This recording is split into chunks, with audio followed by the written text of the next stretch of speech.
Welcome back to my channel, Myschyff here. In today's content, we'll be discussing my most favorite archetype in Honkai Star Rail, damage over time. Now, with the amount of doom posting on DOT that's going around, I wanted to share my thoughts and opinions regarding the archetype as it is my most played in the Honkai Star Rail, as well as discuss its state today in today's current meta. If you want to see more videos like this, let me know in the comments below. Now, without wasting any more of your time, let's get started.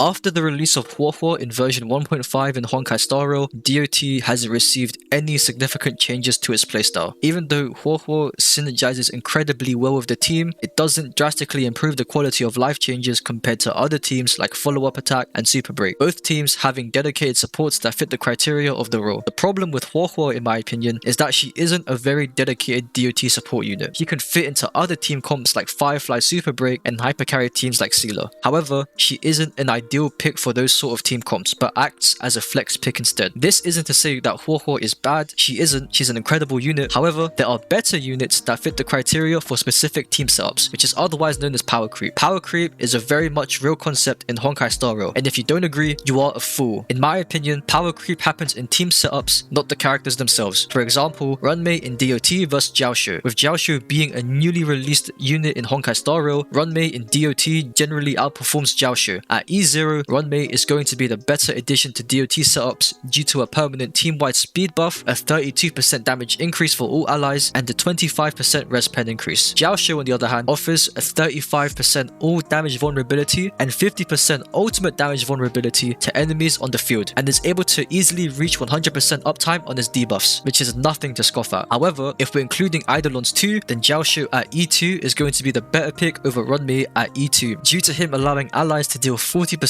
increased damage to enemies afflicted with Ashen Roast, and a 300% multiplier for his fire DOT, whereas Runmei allows all allies to ignore 24% of the target's defense at E1, and her E2 increasing all allies' attack by 40% when dealing damage to enemies with weakness. Another example of this is Huohuo and Fuxuan. Huohuo's bread and butter comes from her ultimate for DOT teams. She regenerates energy for all allies, excluding herself, to 20%, and a 40% attack increase for 2 turns. Fuxuan, on the other hand, distributes 65% damage all allies receive to herself, crowd control immunity, and a 12% increase in crit rate, which DOT teams don't want. Fuxuan isn't a bad unit to point out. She's another incredible unit, but doesn't fit the criteria of DOT teams like how Gallagher and Aventurine fit into their respective niche. An argument could be made that Fuxuan, with the universal trend of market, could perform well in DOT teams. That is true, but most of the heavy work from Fuxuan is actually going to come from the trend of the universal market, not from her kit. With the debuff criteria already being met, the other, being the 12% crit rate increase, is unfulfilled, so she would just be better off operating in an Akron team comp to maximize her kit's value and Lycone debuffs. While other teams have their dedicated support units, DOT kind of remains incomplete, making it a tough archetype to pilot in today's endgame content without putting Akron in the front seat. And in my opinion, I think it kind of defeats the whole purpose of DOT.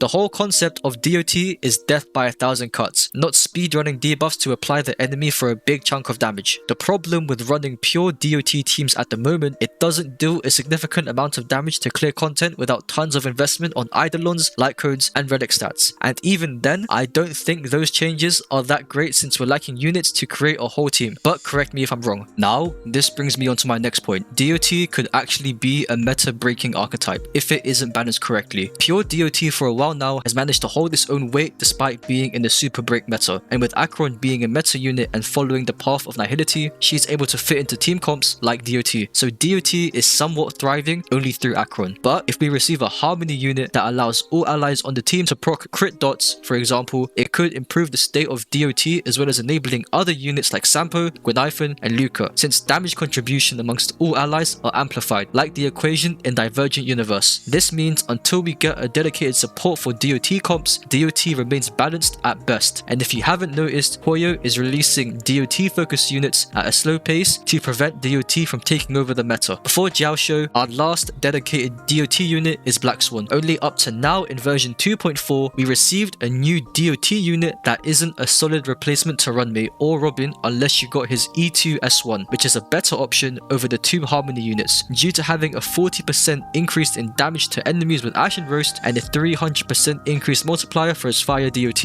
And as we're approaching 2.5, I'm predicting that we're going to see a new DOT unit in the form of a 4-star, similar to Gallagher for Super Break comps, but don't take what I'm saying as facts. Kafka has been around since version 1.3 and still remains as the best unit for DOT despite receiving no upgrades for her premium team. The only dedicated 5-star units we have that are primarily focused on DOT are Kafka, Black Swan, and Jiaoqiu, even though he's a downgrade to Runmir, so the potential for DOT comps are crazy. Additionally, according to leaks with previous DOT characters coming back into the game, we may be receiving upgrades for the archetype in the foreseeable future. Kafka is a unit that evolves each time a new DOT unit is introduced, meaning she's able to stay relevant in the meta for a very long time, and I don't see her being replaced anytime soon as she's a staple for DOT teams. If you replaced Kafka with Black Swan as the DOT carry, then you aren't going to see any noteworthy changes besides being a downgrade to Kafka, and that isn't how you want to be playing the archetype unless you're for funning it. In summary, while the DOT archetype lacks the components to build a dedicated team, future characters that we will receive in the future may bump up the playstyle significantly. Kafka, in my opinion, has the biggest potential to be an Apex unit if given a complete setup for her teammates. As of now, the only popular teams for Kafka are herself, Runmei or Robin, and Huohuo, followed by Akron, Kafka, Black Swan or Jiaoqiu, whichever you're using, and Fuxuan. Currently, Kafka is still somewhat better than Imbiber to Lune and Jingliu by a small margin, and this is without a perfect world team setup. This may sound like I'm glazing Kafka, which I actually am, not gonna lie, but if we look at the timeline on earlier meta, we've transitioned from hypercarry comps being the Apex playstyle, with follow-up and DOT branching out. However, hypercarry remained as the Apex until Firefly's banner in patch 2.3, introducing Super Break, which has started a new meta. Now, as we are approaching a new meta with follow-up attack being dominant through Fei Xiao, we may be looking at a new transition in meta through DOT once we make the shift again. If you've already invested in DOT comps, I'd say you're in a very good spot for accessing higher amounts of damage later on in the game. However, if you don't have access to characters like Black Swan and Kafka, I consider investing in them once we make that meta transition again to prevent being overwhelmed by later endgame content like MOC, Pure Fiction, and Apocalyptic Shadow. But if you've already invested in DOT comps, I'd say it's worth vertical investing for their Eidolons to maximize your damage even further, as DOT is an archetype that, in my opinion, isn't going to fall off. While DOT